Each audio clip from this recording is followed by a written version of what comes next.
Reserve forest এলাকায় রমরমিয়ে চলছে homestay lodge.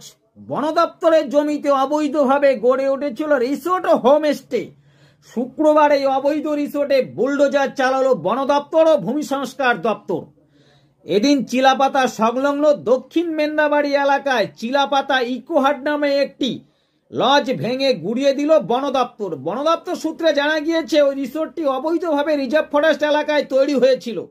বন দপ্তরের বিভিন্ন রেঞ্জের পাশাপাশি উপস্থিত ছিল পুলিশ প্রশাসন ও ভূমি সংস্কার দপ্তর। গুড়িয়ে দেওয়া হলো সেই অবৈধ রিসোর্ট, যা গড়ে উঠেছিল রিজার্ভ ফরেস্ট এলাকায় সম্পূর্ণ অবৈধভাবে বন দপ্তরের জমিতে।